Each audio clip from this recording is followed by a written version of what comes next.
There we go. Charging my phone and my laptop. We're good.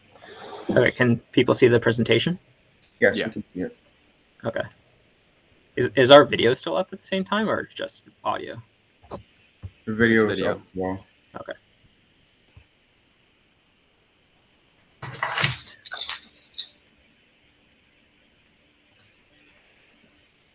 Okay, I'm just gonna start now.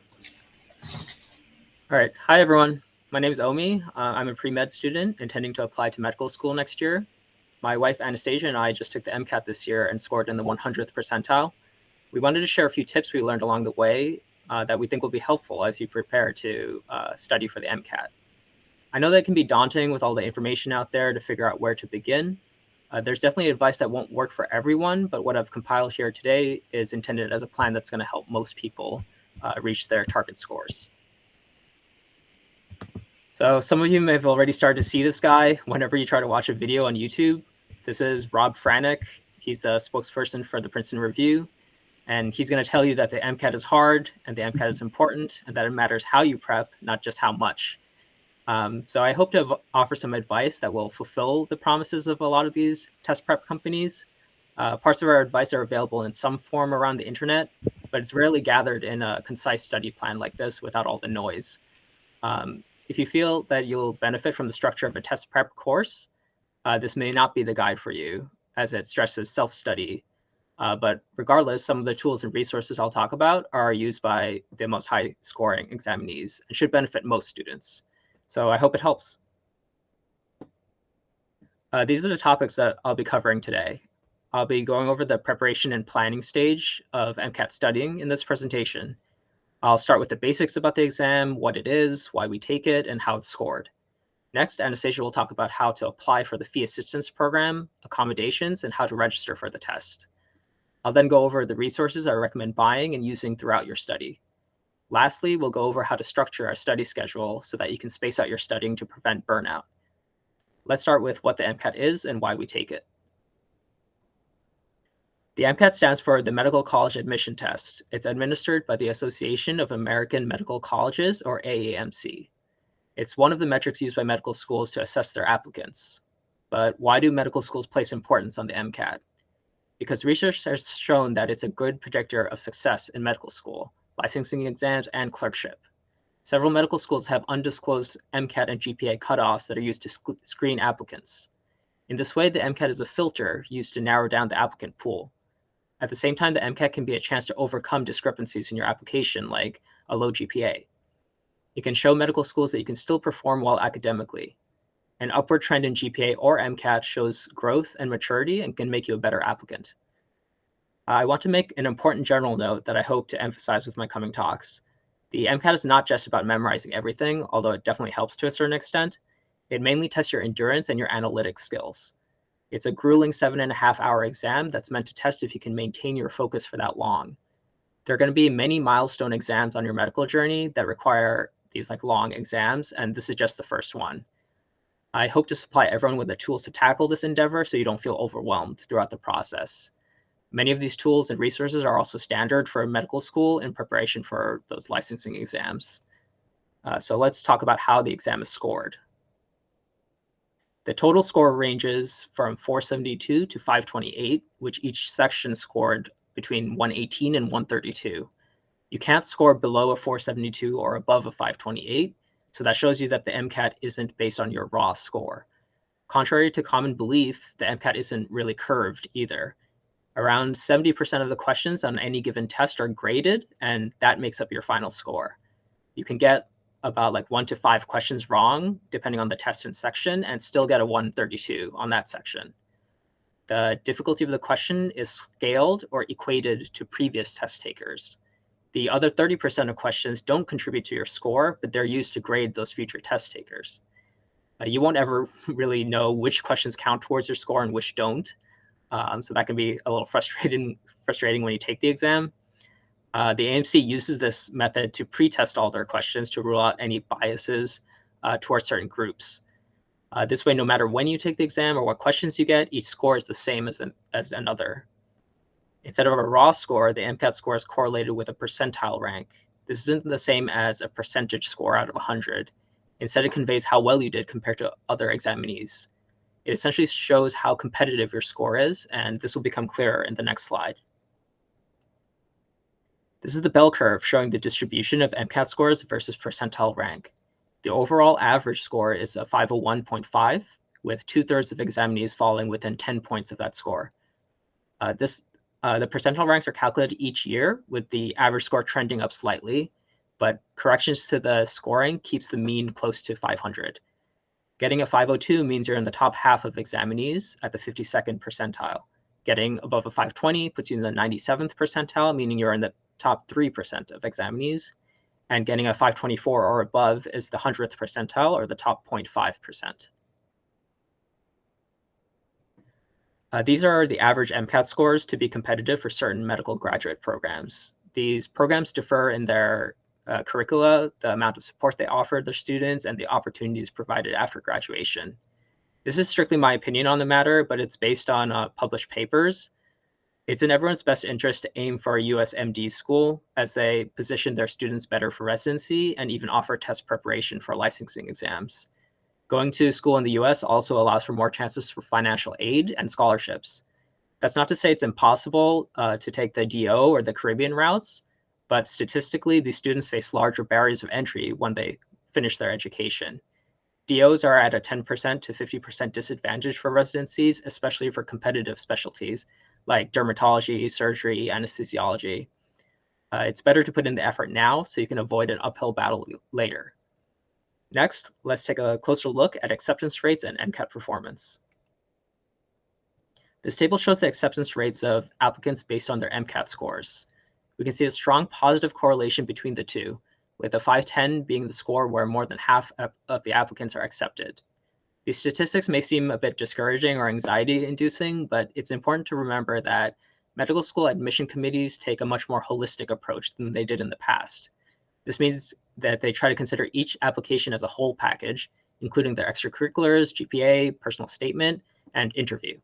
So don't stress too much about not reaching your target score, as you can bolster your application in other ways. And if you're involved, say, with the Pre-Health Professions Club, you'll have plenty of opportunities to volunteer and contribute, and medical schools definitely take notice of that. I'll be talking about retake strategies in the final talk in the series for anyone that's interested.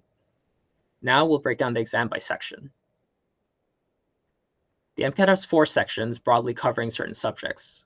CP covers mostly Gen Chem, Physics, Biochem, and Orgo. CARS is purely a reading comprehension section. BB is mostly Bio and Biochem. And finally, the PS section is Psych and Sociology. You can see that there are small overlaps in subjects, so these aren't exact percentages, as tests will vary by composition. Some exams may test more Orgo versus Physics, or vice versa. In general, try to think of MCAT subjects in terms of high yield or frequently tested material, or low yield or rarely tested material. An example of a high yield topic might be enzyme kinetics, where you'll always get 1 or 2 questions about it. These topics are noted in most test prep material. CP, BB, and PP sections have, PS sections have 59 questions, with about 95 minutes to complete each section. And the CARS section is 53 questions with 90 minutes to complete. Most MCAT questions are passage-based. Your screen's going to be divided in half, with the left side dedicated to passages, which may include images, tables, and graphs. The passages are usually adapted from published papers, so some of them might be a little difficult to read. The right side of the screen will have the question and answer choices. The other type of question on the exam is called a discrete question. These questions don't rely on passages, they're more standalone. These questions will generally test you on terms and definitions, but sometimes they'll have long explanations setting up the question, similar to a small passage. As you can see, a lot of the MCAT is about reading passages and deciphering data, which is why research methods is such a high yield topic. You're not expected to already know passage information, and much of it will be irrelevant to answering the questions. You won't even be tested in as much detail as you have been during your college classes. You'll need a good foundation of knowledge to draw conclusions from the passages, and it's crucial to understand that the majority of questions won't be testing your pure knowledge, but your analytical skills. A third type of question is the pseudo-discrete, which are discrete questions given with a passage. They don't usually require passage information to answer, but they're somewhat related to the passage topic. And now I'll hand over the presentation to Anastasia to talk about the Fee Assistance Program.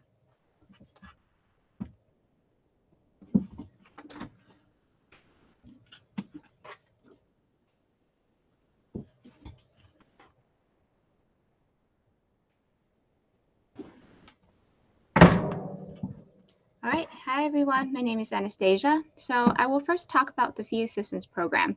So why should you apply to it? The short version is that it will save you a boatload of money. You can register for the MCAT at a reduced price, first of all. Then you can get all the AMC prep material, which is the primo stuff, for free. You may notice that it says online only bundle, but really the only difference between that and the normal version you pay for is a book. I didn't even read the book, so for me, there really wasn't a difference. You also get free access to the MSTAR system, where you can get the most up-to-date admission information about medical school, what they look for in their students, even how many of their previous graduates went to which residency program. When the time comes for you to apply to medical school, you won't have to pay for primary application fees for your first 20 schools. That's about $900 worth of value. And the biggest savings of all is on your secondary application fees. Each school charges between $50 to $130 per secondary application. Most schools don't screen primary applications, so they will send all applicants secondary applications. With the Fee Assistance Program, you automatically get this fee waived from your application. So if you apply to, say, 20 schools, you stand to save between $1,000 to $2,600 on secondaries alone. Like I said, that's a boatload of money. However, there are some caveats. Fee Assistance Program benefits are not retroactive. That means that you will only get the benefits after you get approved. For example, I didn't know that I was eligible for the program until after I paid to register for the MCAT. So even though I was later approved for it, I still pay full price for registration, and they didn't really refund the difference. So another caveat is that it's not just your income that's considered, it's also your parent or guardian's income. No, it does not matter how old you are, and it also doesn't matter if you're independent. The AMC doesn't really care. Unless you're estranged or they're deceased, you will have to submit their tax incomes to complete your application to the program. I have included the contact information for the program and the website where you can get more information here on the slide. The people who answer their emails are very helpful and usually very nice, so don't hesitate to ask them any question you may have. Again, if you are eligible, the process is relatively straightforward and will save you so much dough. The next topic that I will talk about is accommodations. Yes, you can take the MCAT with accommodations if you meet one of the eligibility criteria, such as having a brain injury, ADHD, learning disability, physical disability, and so on. Just keep in mind that the initial application will take them 60 days to review. The websites say up to 60 days, but in reality, it will take at least 60 days, give or take a weekend if the 60-day mark falls on a weekend. So it's very important to plan ahead, especially because you get registration priority when you have accommodation, which I will talk about in a little bit. So what kind of accommodations can you get? First, you can get extended testing time, commonly 1.25 times, 1.5 times, or double the regular duration of the test. That means you will be completing the test in 2 days because they won't make you sit there for 10 hours taking this awful test. Isn't it good to know they have a heart? The extended time would apply to each section of the test, and you lose whatever amount of time you don't use on each section. Sadly, they won't extend your breaks, but you can get stop the clock breaks when you can pause your test and just sit there and take a breather. I say just sit there because that's really the extent of what you're allowed to do. You can, of course, go to the bathroom if you really need to, or go out to the lockers and take your medication, but you're not allowed to write in your notepad or work on the questions. You won't be able to see the questions anyway. You can use the stop the clock breaks until the allotted total duration of the break runs out for your test date. So let's say you've got an hour of stop the clock breaks and 1.25 time extension. That means you will get half an hour of stop the clock breaks on top of regular breaks per test day.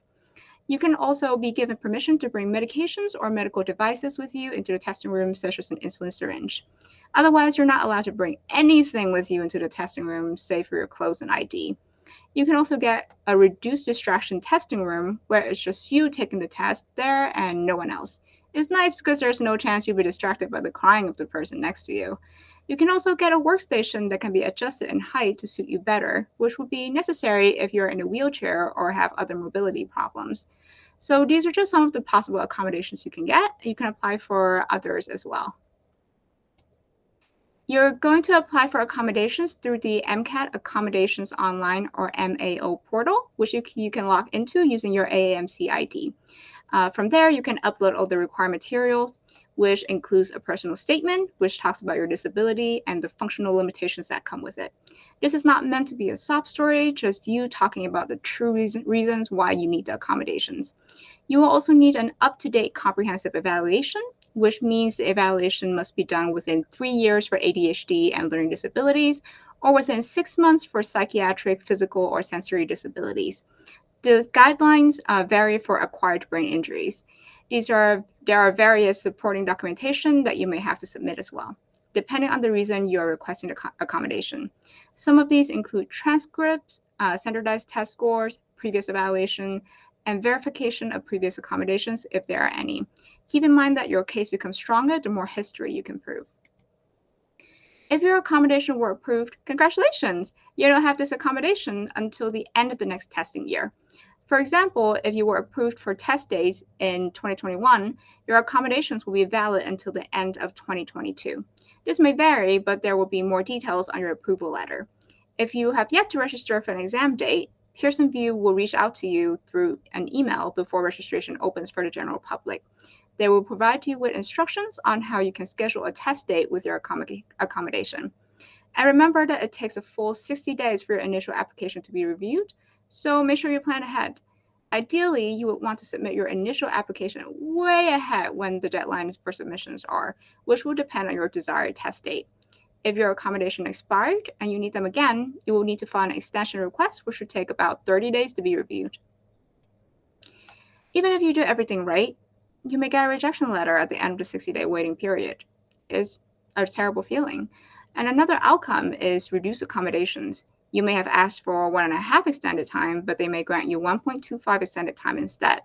If you want your case to be re-reviewed, you can file a reconsideration request in the case that you have further documentation that you want to submit, or if you want your evaluator to talk to them, basically providing new information, or an appeal request in the case that you don't have new information to provide, but still want them to look at your application again.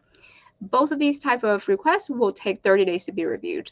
If you signed up for a test date before your accommodations were approved, another problem that may come up is that your test date and or location may be changed.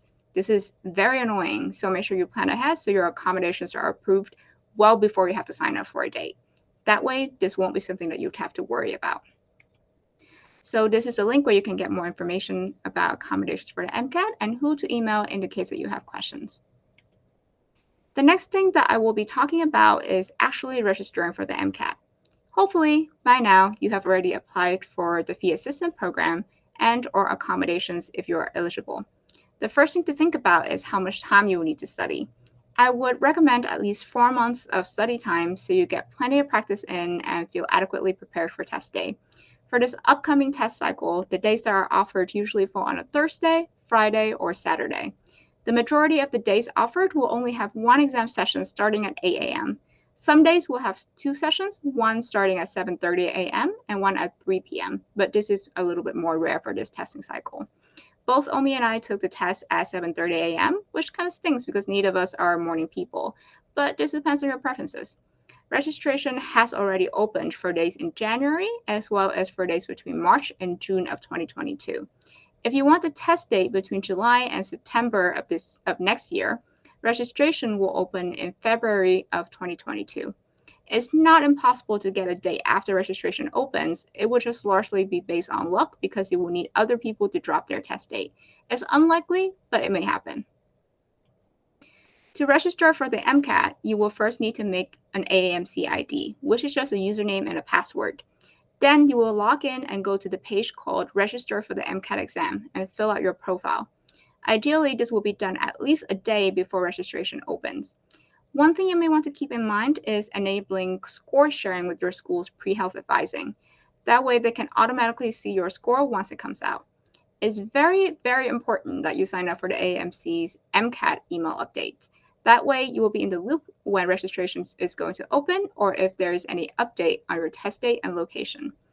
On registration day, you should log in approximately 10 minutes before registration starts. You will be put in a virtual queue where you should expect to wait up to an hour. Believe it or not, a lot of people want to take this test. The good news is that you can sign up for email updates on the queue, so when you're closer to the front of the line, they will notify you. That way, you don't have to just sit around staring at the queue for an hour. Just as annoying as trying to find a PS5, I would say. So that concludes my presentation. So I will be passing the baton back to Omi.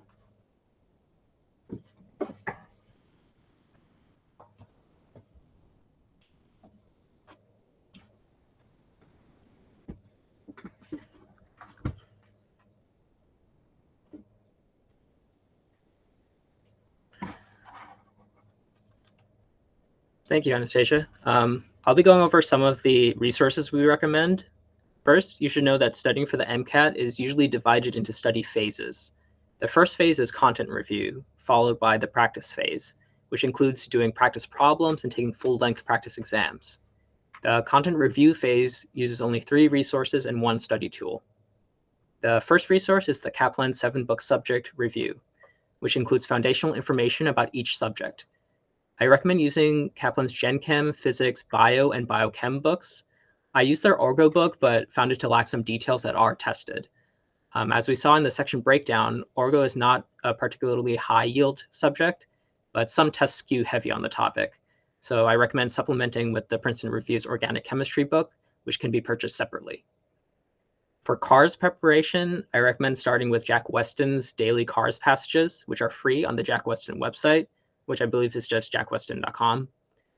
They offer passages for other subjects, but I've seen some misleading or incorrect explanations or just unrepresentative questions about those subjects. The Jack Weston interface, like all other online testing material, is designed to look and feel like the real thing, so start to get familiar with the interface. I'll go into more details about keyboard shortcuts and the MCAT interface towards the end of the talk series.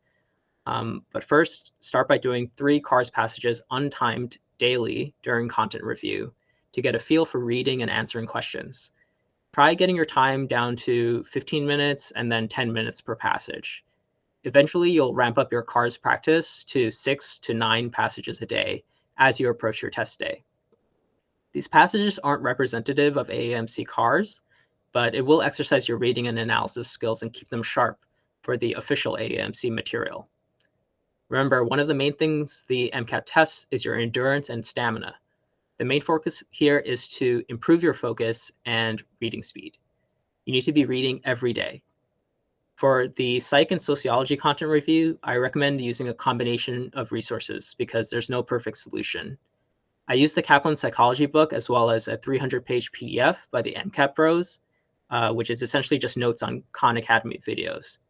You can find the document on their website by searching MCAT Bros, but I have to warn you that the notes aren't particularly well written. However, many topics include mnemonics, and it's generally more extensive than any of the test prep company books. I often had to look up definitions or terms online or from the Kaplan book to get a better understanding of the concept. There's also one resource that you'll be using throughout both study phases, and that's your secret weapon. It's called Anki. Some of you may have heard about Anki, and many of you have probably heard about similar programs like Quizlet. Anki is a free, open-source digital flashcard program that offers many more features than all the other flashcard services. I'll be hosting a talk or two on how to effectively use Anki, but the main way that it works is that you make a card, you learn that card, and then you review that card at spaced intervals. Spaced repetition learning has been shown to be the most effective for memory retention. So trust this process, even though it seems like a lot of work to keep up with. This is hands down your most important tool and the main reason we scored so well in the MCAT. The exam is not purely about memorization, but knowing as much as you can going into the exam will save you a lot of time. You'll understand how to use this tool better after my tutorial, but it's important to start using it from the first day of content review and every day until your exam. After Anki, there's 2 more resources that are absolutely must-haves. The next one is UWorld MCAT Question Bank. Many people online think that UWorld is single-handedly responsible for the upward trend in the average MCAT scores, and that's with good reason. UWorld offers practice question banks for each subject on the MCAT. The main reason UWorld is helpful is because it shows you exactly how to apply the knowledge you learned during content review. Every question comes with an in-depth explanation and a short concept review, so you can reinforce previously learned material and get a sense on how it will be tested. If you get a question wrong or if a concept is unclear, you can make an Anki flashcard for it. Not only is UWorld a good source of flashcards, it also has some of the best visuals for concepts available across all the test prep companies. You can take advantage of your subscription by using these images in your Anki deck. At minimum, it's advisable to complete UWorld's non-cars question banks during the practice phase. You can also supplement your daily cars with UWorld cars, though again, don't expect that it'll be representative of the real thing. It'll just be reading practice. After a content review, you'll be taking full-length practice exams, which simulate the actual MCAT. I'll go into how to do this later in the presentation and in later talks, but you'll want at least 4 third-party exams. We use Blueprint, but it's important to remember that there are no third-party exams that are representative of the MCAT. You'll most likely be scoring up to 12 points lower on these than the official AAMC practice tests. So don't get too down on your scores. Alternatively, you can take each test prep company's free sample test as your 4 non-AAMC exams. The main reason for taking these is to get used to taking a long exam and to identify weak subject areas, and maybe to get some exposure to low-yield topics. So again, don't take the scores here seriously. This goes for practice questions and the practice full lengths. The whole purpose is to practice, not to be graded. The more you get wrong, the more opportunities you'll have to learn. Your last must-have resource is the official MCAT material directly from the AAMC. These are the most representative of the real thing because they're written by the same people. That's also why you want to save them as your last practice material. Don't start using the official material until you finish content review and UWorld. Remember that you can get this for free if you qualify for the fee assistance program. This bundle includes 4 practice exams, section banks, bio, chem, and physics question packs, and tons of official CARS question packs. Aside from the practice exams, the AAMC section bank is the most useful predictor of your MCAT score. The section bank includes 300 questions for each of the non-CARS sections. The questions are tougher than the actual exam, but it will give you a sense of how ready you are. The last thing I want to say about study resources is not to use Reddit. In fact, I suggest you try not using it at all during your study. It's usually a distraction and often negatively impacts your mental health. Its only real utility is looking up explanations for certain poorly explained answers in the AAMC material. Even then, you have to take what you read with a grain of salt, as not everyone on Reddit knows what they're talking about. Okay, so now let's talk about how to make a study schedule. First, you'll need to figure out how much time you have to devote to studying. Obviously, you'll need to know when you're taking the exam first, but more importantly, determine when you can study. Will you be able to take the whole summer to study, winter break, or are you studying while going to class or working? It's all doable, you just need to plan for it. I'll mostly be speaking about a summer study plan of about 3 to 4 months of dedicated studying, but you can tweak your schedule for a longer study timeline. The most important thing to realize is that you need to get through all the material. So if you need to spread it out, you can just lengthen your timeline. Once you know your timeline, start planning your study schedule. I'll provide a link to the schedule template my wife and I used from Mei Gao, who's a student at Brown University who scored above a 520. Remember that your schedule will be different between the content review phase and the practice phase. During content review, you should aim to cover about 2 subject chapters a day, with your goal to finish in 4 to 6 weeks. Some days you'll be able to cover 3 subjects, and other days you'll only be able to cover 1, and that's fine. That's why you need to build a buffer into your schedule in case you fall behind or if you need a break. We mostly studied without taking scheduled breaks, but ended up having to take 3 to 5 days off just from exhaustion. So try to take a day off every week. You still need to keep up with your Anki reviews though. That you can't miss. For it to be completely effective, you have to keep up with it and you can't miss a single day. Remember, you'll be devoting a couple of hours every day making and reviewing your Anki cards. So make sure to account for that in your daily schedule. After content review, jump right into UWorld practice problems and do them for about 2 to 3 weeks. Try to do 20 to 30 questions from each exam section, not subject. For example, I did 20 Gen Chem questions on one day and 20 Orgo questions the next. You want to simulate the composition of the exam. So don't push through all the questions of one subject first. This applies to content review too. Cycle through the subjects instead of completing them sequentially. After a couple of weeks, you'll start taking practice full-length exams. Plan to take at least 8 at a rate of 1 a week. Schedule your first practice exam on the same day of the week and time as your actual exam. I'll go into more detail about simulating the exam in the later talk. But during this time in your study schedule, devote the whole day to taking the practice exam. The only other thing you need to do that day is Anki. The day after your practice exam, devote the whole day to reviewing it thoroughly. Again, I'll go over this in detail later. In between exams, you'll continue to do UWorld practice problems and eventually the AAMC question banks. It's advisable to do at least the section bank twice, if not the rest of the non-CARS question packs. After 4 weeks of third-party practice exams, you'll move into the official AAMC practice exams. There are 4 of them with 1 sample test that you can take if you have time. Clearly, this is an intense process, which is why I wanted to talk briefly about maintaining your mental health and well-being during your study. We already went over scheduling breaks, but do so purposefully. Find activities that will give you the most relaxation for your time. Don't put off eating and drinking properly during your study. It'll only make you feel more tired and burnt out. It may seem a little strange, but try to exercise regularly because you really want to build up that endurance and strength you need for the exam. It's literally a physically draining exam. So that's why you want to stay fit, stay nourished, and that's why I'm suggesting you exercise daily or regularly. If you're prone to anxiety, try to do meditation exercises to refocus. The AMC actually hosts an article that is just a meditation exercise. They find that it helps their students a lot while they're studying.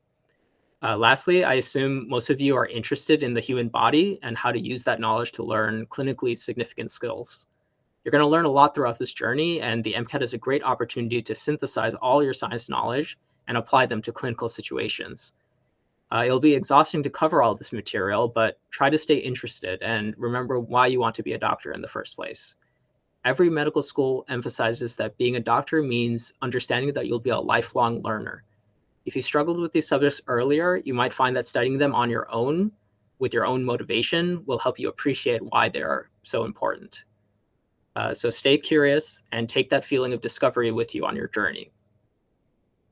That's all for the first talk in this series. I hope some of the advice is helpful and gives you hope that you can reach your target score with the right preparation. Thanks, everyone.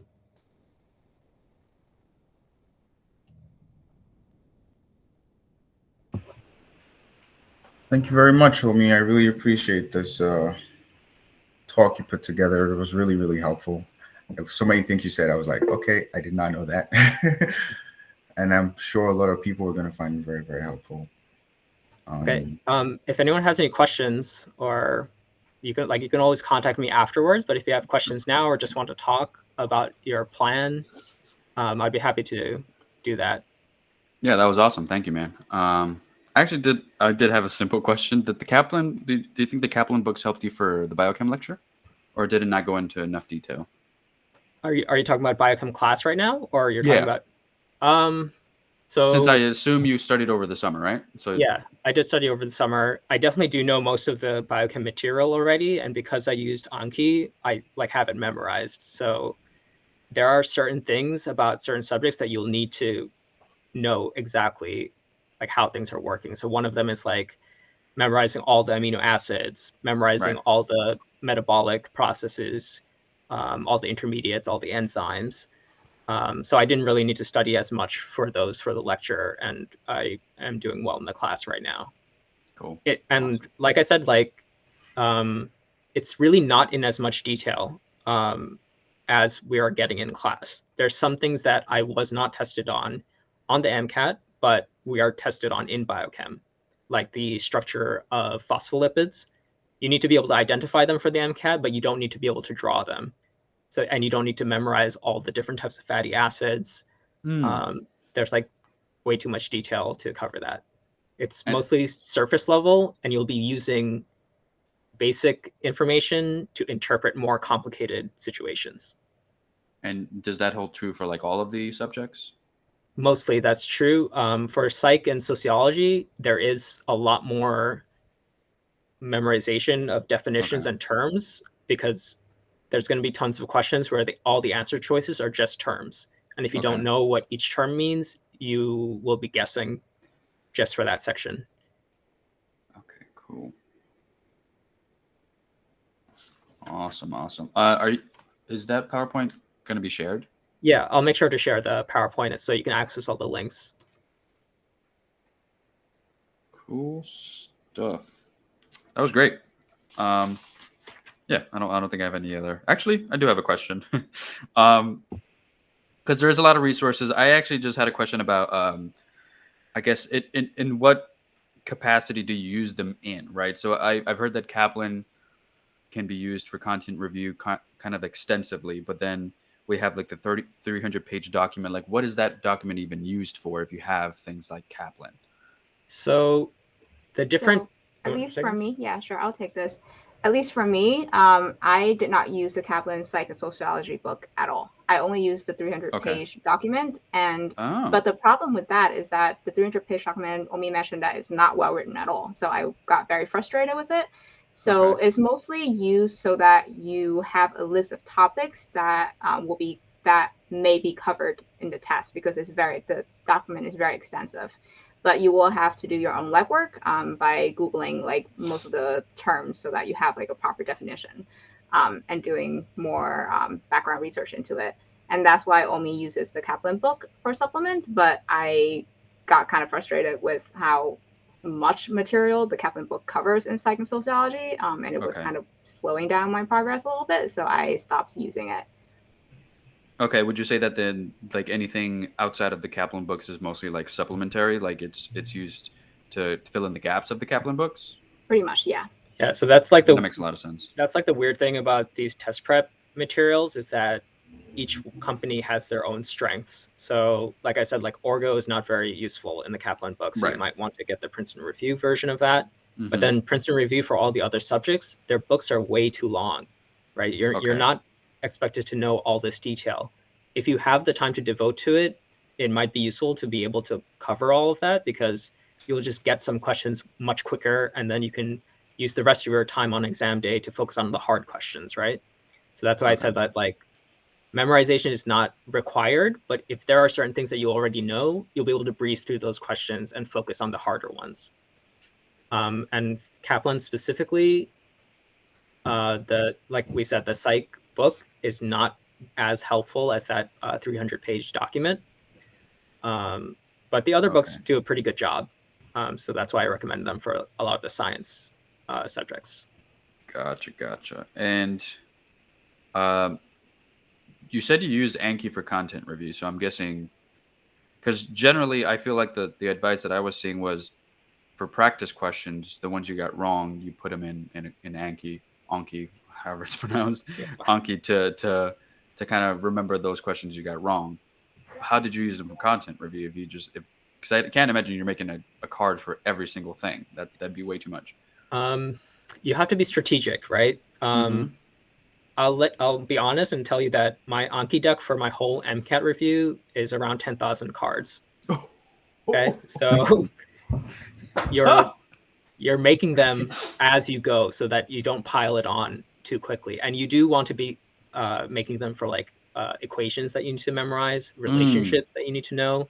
So every chapter in content review that you cover, especially for Kaplan, they like bold all the terms, right? You can make an Anki card really easily by just blanking out the bolded term and then guessing that when you do your flashcards, right? Gotcha. Yeah. I'll show you how to use like the tools as effectively as you can. But as you cover certain chapters, like on certain days, like if I did the muscle system chapter in bio, I ended up with like 200 cards just from that chapter, right? And I said that your daily study schedule should factor in your Anki card time, right? That includes reviewing your past cards and making your new cards. Right. So that's why like we both end up studying like 10 to 12 hours a day. But for me, about 3 hours of that was just Anki, either making them or going over my old Anki. Gotcha. So that's like a huge part. And I don't think either of us are really were into like studying this intensely for anything in our lives before, but Anki really does make it much easier. Like you have a lot less to worry about after you make the card, right? It just tells you which ones to do that day. And then you'll find that your own brain is like doing the legwork. It's just gonna absorb the information. I'll go into more about like how the memory works and how Anki takes advantage of all of that. And one important point that I didn't mention in the presentation. So your study is separated into the content review and the practice phase. One of the traps that a lot of people fall into is to put so much focus on content review. That is not the main part of your study. A lot of people even advise skipping content review and going right into practice. I can't vouch for that because I feel that it's just like a hit to your self-esteem when you start out by getting so many questions wrong just because you didn't cover it, right? Also, it's kind of a waste of questions too, I think. You want to be precious with your practice questions. That's why I also advise the like strategically saving the AMC official materials for the end, right? Because those are really valuable, and redoing questions is not as valuable as getting tested really effectively the first time you take them, right? Right. So that's why I try to limit your content review to 4 to 6 weeks max.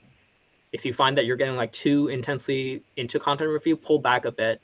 You'll be forced to apply that knowledge with practice questions. And like you said, when you get a question wrong, or if there's something that's like unclear in UWorld or in the AMC practice questions, then you can make an Anki card for something you missed.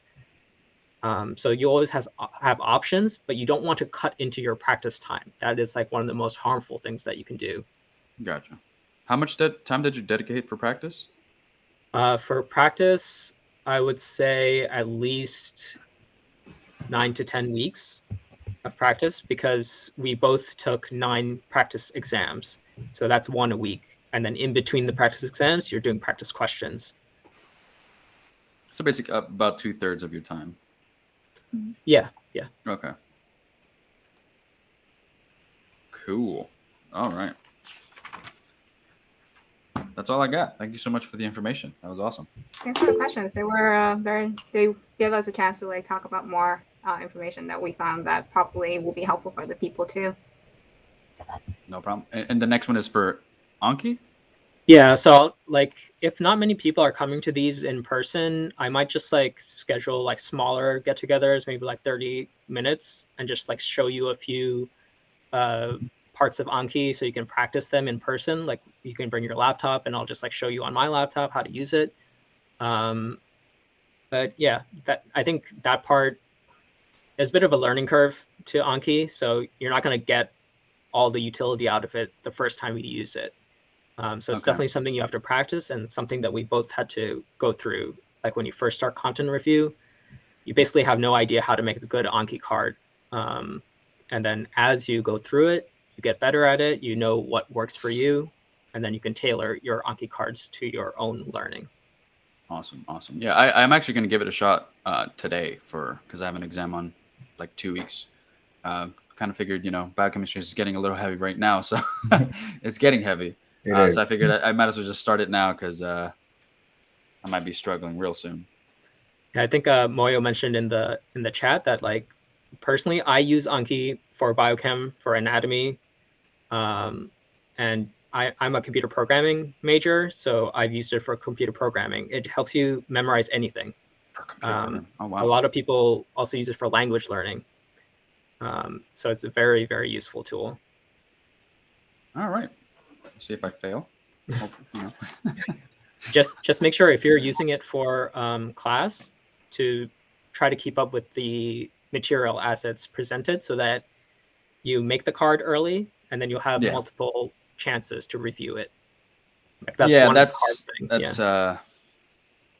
kind of what like I'm failing at right now. I'm actually doing great in the class. It's just I think my expectations of where I should be in the class is falling a little bit behind. So I'm trying to implement more tools because I'm kind of just like a brute force kind of guy. I kind of just learn the material, but that's like exhausting and kind of just not a waste of effort, but waste of time almost. If I could do the same amount and learn the same amount of things in a lower amount of time, that means I have more time to do other things. So Yeah, I'll show you like all the like the little things you can do with it. I think the first time I was like talking to Moyo about Anki, like he saw me doing it on my phone, so like I can like space I have out it on my phone. I downloaded it like 3 weeks ago. Haven't even opened it. Yeah, so like you can sync from your computer to your phone, Yeah. and then just like when you have 5 minutes, I like get through 10 cards, 10, 15 cards, Right. right? That's Yeah. And like by the end of the day, I got through all my cards, and I don't even have to sit down and study. Right. Right. Sparsing out that time period of studying instead of, Mhm. 10 hours on a Saturday, it's like 5 minutes here, 10 minutes here, and you're still getting the same amount of memorization done. So Yeah, yeah. Yeah. I see the value. I just, I definitely need to learn it. I need to kind of figure out what's more effective, because I think at some point, like I want to say 3 years ago, I tried to use it, and it got real tedious real fast because I was just having all these cards that I didn't know which one was valuable. Mhm. And I didn't keep up with the cards at all. Actually, I didn't even keep up with the cards once. I just kind of made the cards and then forgot about them. So yeah, but okay. If you're starting to use them, I think you're going to be using them before I can get the tutorial together. So I would recommend. I'll type this into the chat, but Sure. check out this guy's YouTube channel. And King Yeah. on King. Yeah, And on King. King. Yeah. Okay. But he was a pre-med student. It's actually a group of students. They're all pre-med. They're all in medical school now. Okay. All of their videos are aimed at med and pre-med students, how to use Anki effectively for the MCAT. It shows you how to set it up, how to make cards, how the reviewing schedule works, a lot of the basic information that you need. Okay. Cool. Awesome. Thank you. Mhm. Check it out. Do you have any questions, Moya?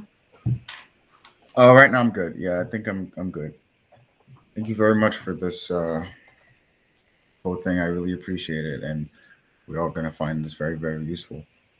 Just one question about Anki though. So I tried to use it for my developmental biology class, and it was good. It worked for me and all. But how do I like stop the things I learned? Like it still shows me the thing, and I'm like moving on to the next phase because it's it's not cumulative. It's a different phase, but it keeps giving me back the things I already learned, and I don't want to learn that. So you mean like something that you already took a test on, right? Right. Exactly. Yeah, so I'm doing that right now. So in the Anki interface, like on the main menu part, you can Yeah. create decks. So I made a deck for each exam, like a group of exam topics, right? Yeah. And once those exam topics are done, I pull out that deck. Like you know how you can like move folders in Yeah. your computer, so you can just move that deck out of your main deck, Mm. and then it will still show you the number, but just always do the reviews from like one primary deck. Okay. Okay. Makes sense. Gotcha. Definitely don't delete the cards. Like keep the cards. Okay. All right.